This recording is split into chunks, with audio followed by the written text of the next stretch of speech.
My husband cheated on me, and everyone around me is telling me that boys will be boys. My husband and I are both in our late 20s and have 2 children together, 2 dogs and 4 cats. I know it's a lot. We basically have a lot together and we built a whole life together, and I'm so mad he did this to us and just destroyed everything. I live in a small town, and even though he's the one that cheated on me, everyone would still look at me like I can't keep a man. This happened to so many girls I know. Divorce is just so shameful and people just make it seem like it's my fault. Like, what did she do to make her husband cheat? Or she probably stopped sleeping with him. My husband cheated on me with a random woman he met on Instagram. I don't have physical evidence anymore. He deleted everything. But they slept with each other 2 times in one day when he told me he was just going to hang out with friends one weekend, but instead he spent the whole day with the whore. I contemplated divorce. It's been on the table for 4 months when I first found out, but my family and friends are successfully talking me out of it because it's embarrassing that I'll be a single mother at almost 30 with 2 children and no one will marry again and I'm just baggage. I will admit it will be embarrassing if I did end up going through with the divorce because where I'm from, divorce is incredibly shameful, especially when the woman is left divorced and as a single mom. I posted my husband all over social media, like almost every post, and I would literally have to delete my entire social media because I won't be able to stand up against the shame after a divorce and being absent from social media. Where's the periods in here? I can't stop breathing. I posted my husband all over social media, like almost every post, and I would literally have to delete my entire social media because I won't be able to stand up against the shame after a divorce, and being absent from social media would be easier than facing everyone and having people find out I'm divorced. Everyone will know something is up, and I know this divorce wouldn't be a secret.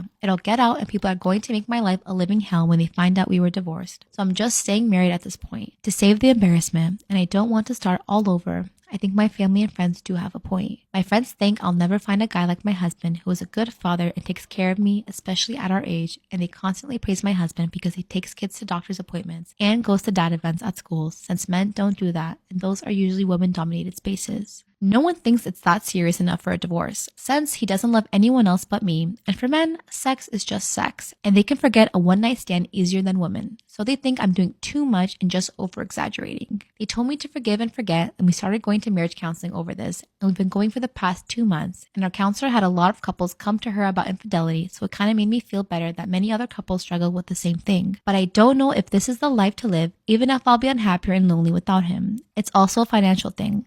I live in a 50-50 state, so unless if he's serious, at-risk, dangerous person, which he's not, I can't get full custody, so that means I won't get child support and haven't been married for that long for alimony, and I don't have enough means to survive off one income. How I got blocked by a super famous TikToker. Okay, so I feel like I need to give you a little bit of background for this. I started TikTok in 2019 when I was 14 years old. I basically started out doing POVs, which a lot of you guys may know me from.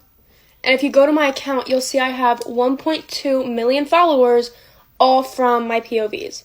When I started POVs, they were not popular. Like, POVs did not become popular until 2020. And like I said, I started doing POVs in 2019.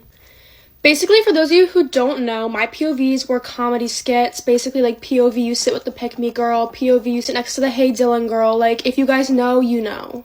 They were very specific, and nobody was really doing POVs at the time I started doing POVs. Like, a very few amount of people were doing them.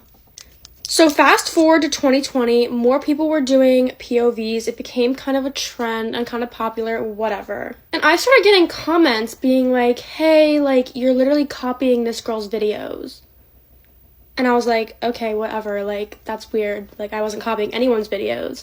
Or I would get comments like, hey, this girl's content is, like, really similar to yours. And then people would tag her, but I couldn't click on the tag.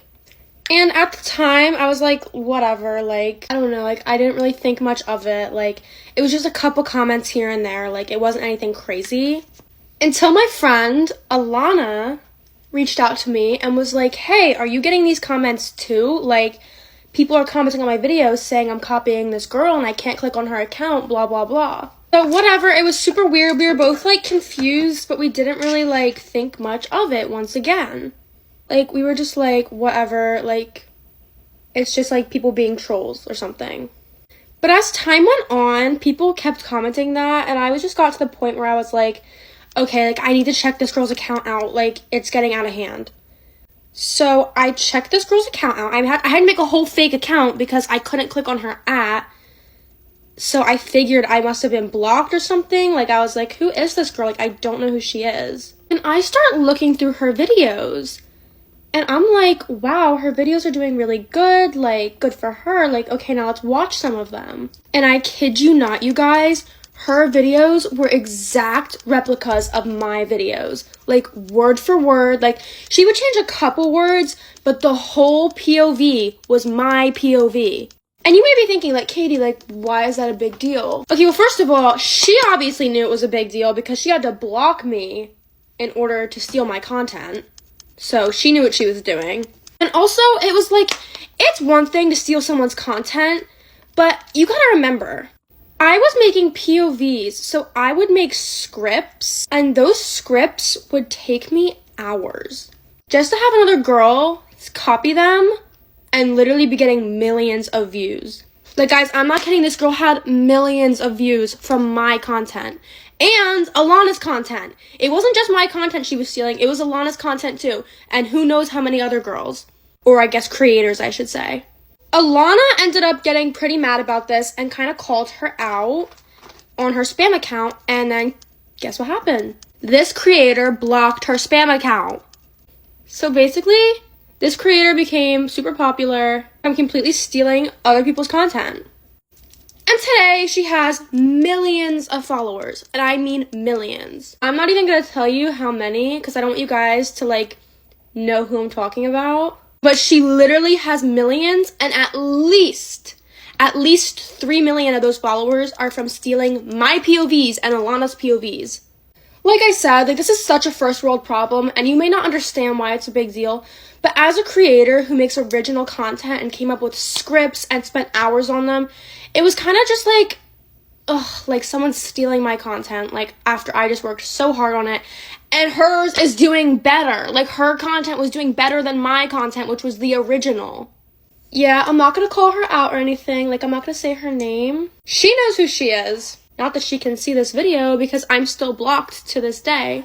But yeah, like, it's just, like, super unfair. Like, and I'm not gonna even sit here and lie, like, I might be, like, guilty of stealing someone's content before, but I would never steal somebody's entire script that they probably worked so hard on. Not even that. Every time I've ever taken content from somebody else, I've tagged them and given them credit for the idea. None of that. She blocked me from the get-go. The second she started making videos just like mine, she had me blocked. Never even knew about her. This went on for, I would say, a whole year. And that's a big part of the reason I quit making POVs for a good 2 years, was because it was so annoying to have my content stolen from me and being done so much better by somebody else. I guess you could say I'm jealous, but at the same time, it's not really jealousy if it's literally, it's my content and it's doing better on her account. Like, it's just a different person saying what I wrote, the script I made, the bit I made.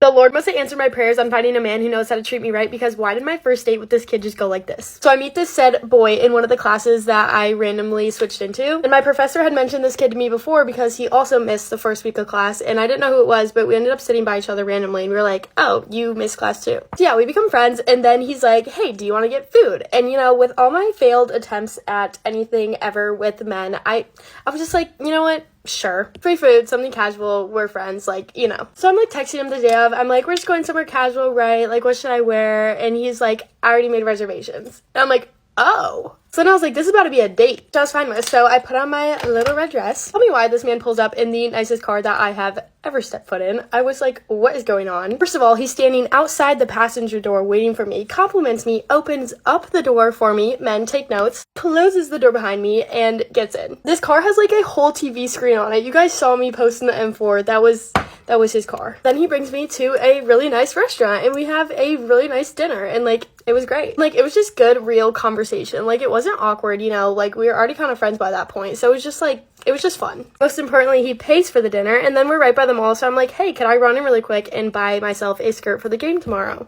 I wanted the Lululemon Align skirt, which is already just like an expensive skirt for no reason. He bought it for me. He bought me the skirt on the first date. Like, hello? And this wasn't like a, yeah, you can pay for it. I was like, no, like, I got it. I'll pay for it. You pay for dinner. Like, I pay for my own things. People don't pay for me. But you pay for it. Like, hello? Why are these women settling? To top it off, of course, we stopped and got dessert, and then we drove back. He dropped me off, you know, wished me a farewell. He didn't try no funny business. It was all respectful, which is like honestly a first time for me. Like, I'm so sorry if my standard is that low, but like the amount of guys that just like cannot leave without anything on the first date, it's so embarrassing and so annoying. So I was so refreshed by that whole entire night. It was quite literally the best date I've ever been on, and he let me make a TikTok in his car. Like, that was like, what? And on top of that, today he gave me and my dad free tickets to go to his race this weekend. So yeah, that's how my first date, not just first any date, first date in a long time went. And it's hilarious because literally right before I went out with him, I made a whole video on the fact that I just hate men. And I made that because I totally thought that's what I believed in, and that chivalry was dead, and that this was just gonna be like another like first date, you know. But no, guys, I have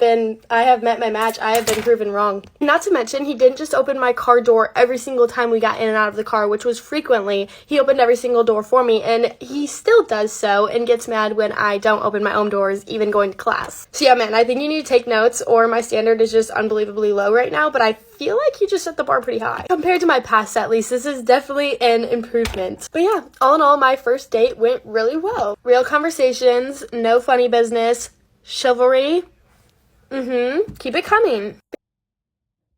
My name's Shelby. I'm a professional bridal makeup artist.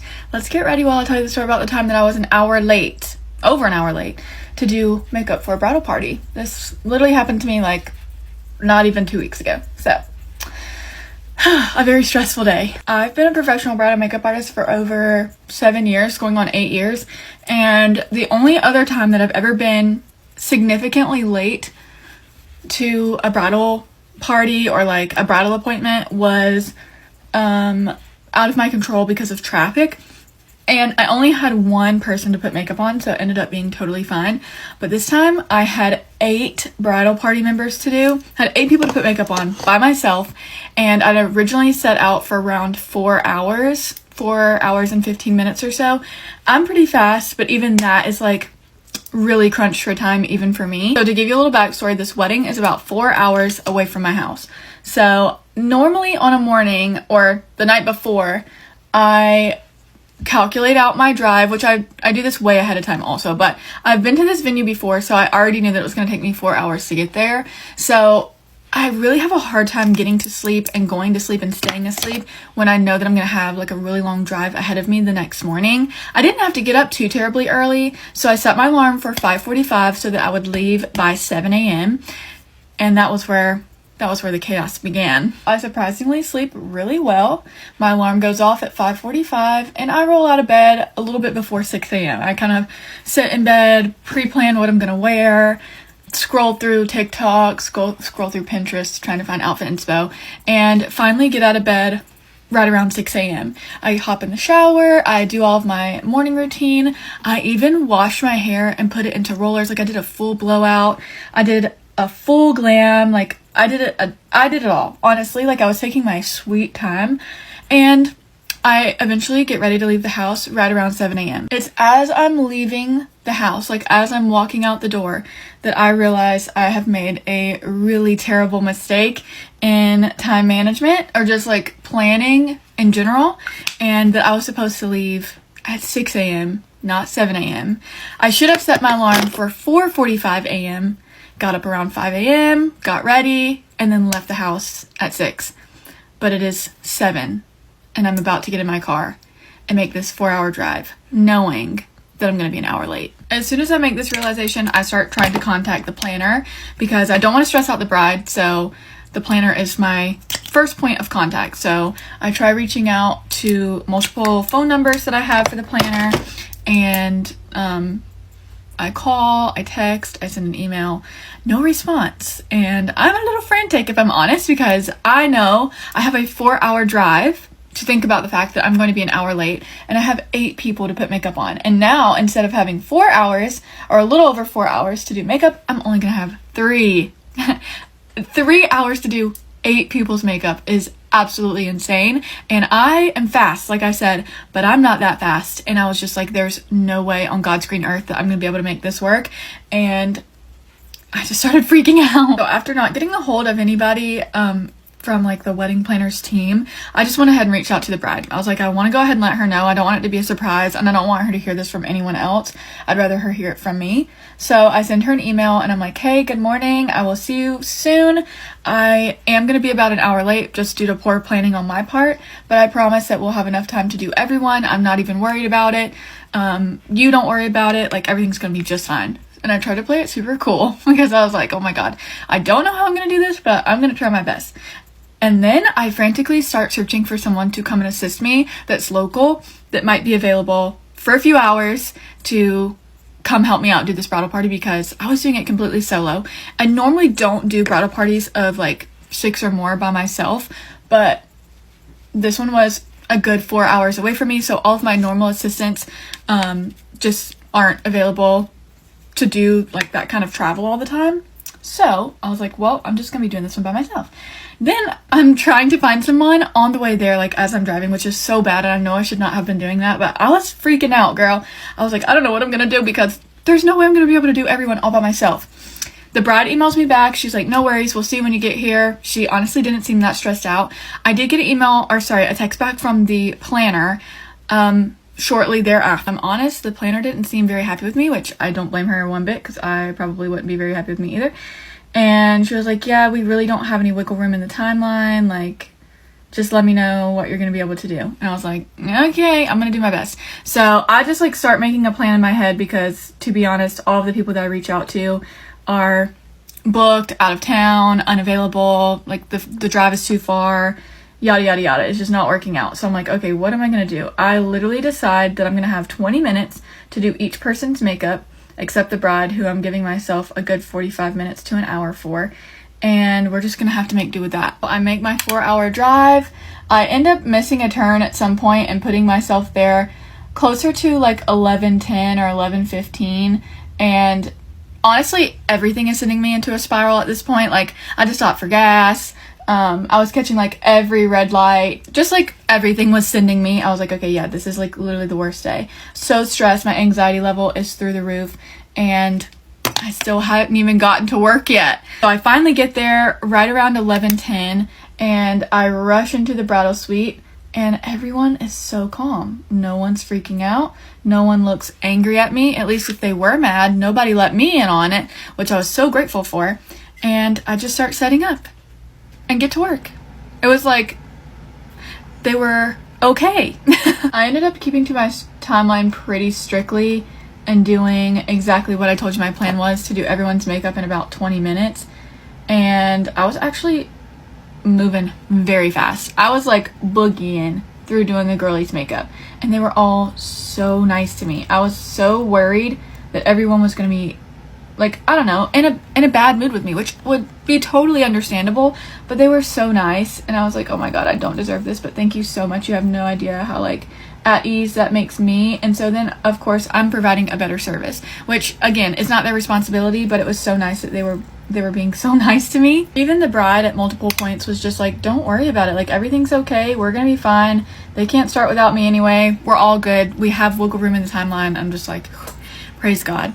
So I end up starting on her makeup. We needed to have everyone done by like 2:15-ish, and I start her makeup around 1:45, which gave me about 30 minutes, but I ended up taking a little bit longer than that. I think we ended up finishing up around 2:30, but the photographers were so sweet. She was like, no, I've literally had a bride be 2 hours late, so 15 minutes is no big deal.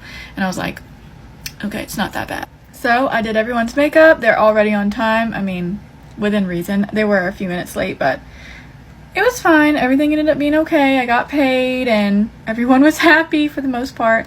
But what would you guys do in that situation? I was freaking out. Like, I literally had the worst anxiety ever, and I was so exhausted by the time I got there. By the time I left, I was like, I just want to make this 4-hour drive home and sleep for the next 24 hours. Do you think he would have been as kind to me as that bride was? Because I don't know if I could have done what she did. She was so chill. She was just like, oh, it's fine, like, it happens. And honestly, I wish I could say that it's never ever gonna happen again. I'm never gonna let that happen again, but I'm only human, and I can never say never. I just found the note that my boyfriend's ex hid right before she dumped him. My boyfriend and I, let's call him Steve, have been dating for 2 years and officially living together for 8 months. I was cleaning our apartment and was cleaning in the back of the cabinet when I saw a note. Now, I moved into Steve's apartment, so I assumed that this was some old letter that somehow just got shoved to the back of the cabinet and he missed. Yeah, that's not what it was. When I open the letter, it reads, "Dear Steve's future girlfriend, I know you're reading this letter because Steve would never clean back here. I'm leaving him soon, and I just wanted to warn you about him. He will not clean, he will not listen, and he will make everything feel like it's your fault. It's not your fault. He's an incompetent man. I'm leaving him, and I suggest you should too. Sincerely, Steve's ex-girlfriend." I think in most circumstances, I wouldn't think anything about the note. I would assume it was the ex being petty. But it's been 5 years since they've broken up, and she was right. I was the one who found the note. Steve never cleaned back there. So I immediately bring the note to Steve, who's in the bedroom, and he rips the thing up, starts going on about how she's crazy, untrustworthy, all these things, and I'm like, red flag. Why are you trying to discredit your ex instead of actually talk about the situation?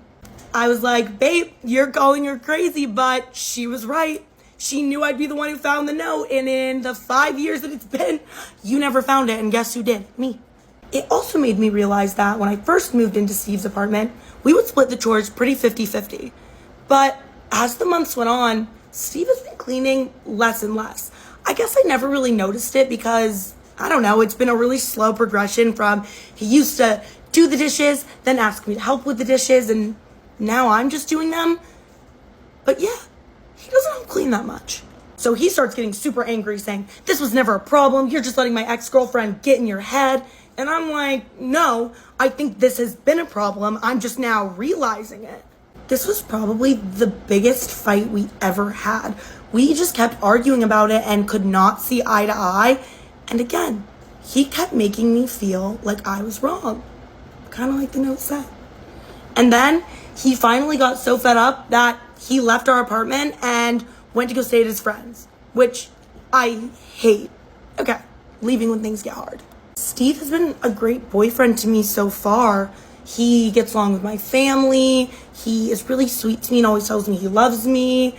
But yeah, the cleaning thing, she's not wrong. And even when I ask Steve to clean, he always just brushes me off. He's like, yeah, I'll get to it later. Until it gets to the point where dishes in the sink are getting moldy, and if I don't do it, it's just disgusting. So I've just stopped asking him. And then when I tried to use the note to start a conversation about the issue, he wouldn't listen to anything I said. He wouldn't listen to any of my valid points. He just kept saying, it's confirmation bias. It's confirmation bias.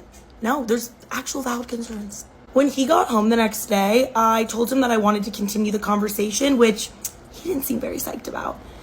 I started off by saying that I was sorry for confronting him with the note, which he seemed to take as an admission that I was wrong. And after that, he wouldn't listen to a single point I made. I was trying to say, no. I'm apologizing because I should have brought up these issues before I found this note, not only after I found a note from your ex. I'm not saying that the points I have are wrong. I'm just saying, should have done it sooner. The night before, I had a lot of time to reflect on the situation, because Steve left me alone to just sit with my thoughts. So I actually came up with a list of the things that Steve does not clean around the house that I'm forced to. Silly me, I thought that giving specific examples might help him understand my point, but obviously that was so wrong of me. As soon as I get the list out, he starts huffing and puffing, and he's like, wow, Kelsey, I cannot believe you. You know who else used lists? My manipulative ex. That's who used lists. I was like, okay, I actually think a lot of people use lists because it's a really good way to organize your thoughts. But that's when he starts berating me. He tells me that I'm weak. He says that he can't believe he's in a relationship with such a weak woman that would believe anything she read. I believe it because I see it. It's true. He was telling me I was an idiot, that he was embarrassed for me, that he can't believe that I would act like this. And I was floored. Steve has never talked to me like this before. And that's when I decide, you know what, if Steve can just leave because I'm confronting him with his own reality, then I can leave when he's calling me an idiot. So I start to try to leave, and he blocks the door and tells me the person in the wrong isn't allowed to walk out. He said, I'm not going to spend tonight wondering where you are. You can spend the night wondering where I am. And he storms out. I was like, did you feel like you really made a point with that one? Because I got what I wanted. I just didn't want to be near you anymore. This is the first time I've ever brought up any issue I've had with Steve, and his reaction is more than alarming. I think it's a waving red flag that's telling me, get out now. The issue is I feel completely blindsided by this because Steve has never acted this way before. But I know that there's one person that would understand what I'm going through. That's my boyfriend's ex-girlfriend. I need to talk to her. You bitches with dads have it so fucking good. I have a luxury that you don't even understand. You guys know I don't have a father. Well, like, technically I do have a father. I just don't talk to that motherfucker. And he was, like, weird and abusive, like, wasn't a fucking dad. So, like, no, I don't have a goddamn father. So I've always just lived life without a father, which is fine because I have my mother and I have Sissy. And this is not, like, a boo-hoo fucking story. This is, like, genuinely, I'm just like, wait a minute, like, what? Like, you bitches have been living with dads like this whole time? Get the fuck out of here. So I needed help with something today, and my mom was like, oh, just ask like my boyfriend, just send him an email with all the things. I was like, send him an email with there's contracts, I just need him to review these contracts. And I'm like, just send him an email. She's like, yeah, just like send him an email, he said he wants to help you out. I'm like, weird, but like, okay. He calls me. He was like, hey, let's talk about this. I'm like, let's talk about this. So we get on the call and he was like, okay, so how are you gonna phrase it to this person? And I said, well, I'm gonna go in there, I'm gonna tell them what the fuck is good. I'm gonna be like, you need to do this, this, and that. And I'm not doing this. He goes, okay, how about we take a step back and we do a more reasonable approach? Just be like, you know what? Hey, and you guys do this for me. Like, maybe they'll be way more accommodating than you think.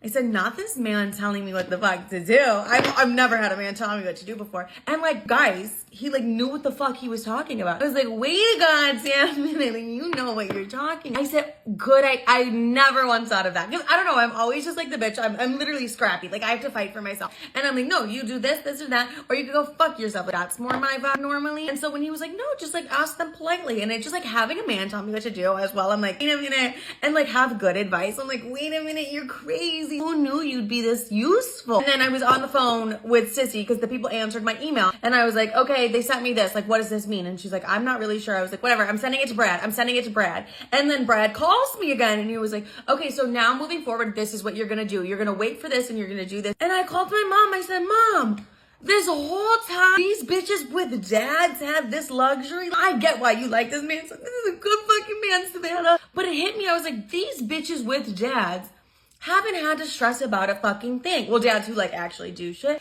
You guys are so lucky. Like, not me and my scrappy ass self with Sissy and my mom trying to get through the fucking day. It's so crazy to like actually have help from a man. Like, I've never had anything like that in my life. And I'm just like, oh, girls with dads, like, you're onto something. Like, I think this man could teach me about my taxes. I've never had anyone be able to teach me about my taxes. No, but like, I'm just amazed by dad. Like, a bitch with no father, like, realizes what a dad actually does. I'm astounded.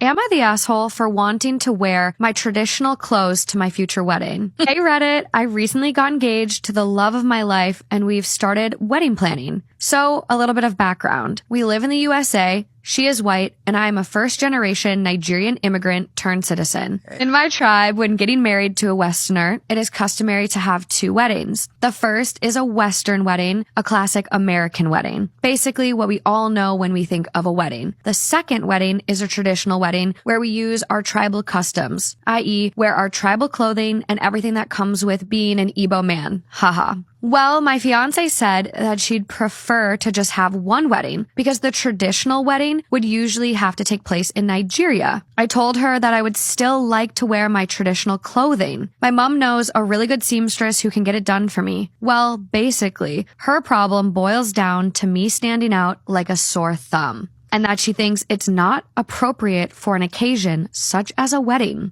I tried to explain to her that in my culture, this clothing is regal attire, and it is seen as very classy by those in my culture. Look, she is not a bridezilla. Let's get that out of the way right now. I've handed all the reins to her with regards to planning our wedding because that's what she wants. But this is the only thing I ask for, and she's not letting me have it. It really means a lot to me to be connected to my culture. I was born in Nigeria, but I have lived 90% of my life here in the States. But I speak Igbo. I eat Nigerian food whenever I'm able to, and this is very important to me.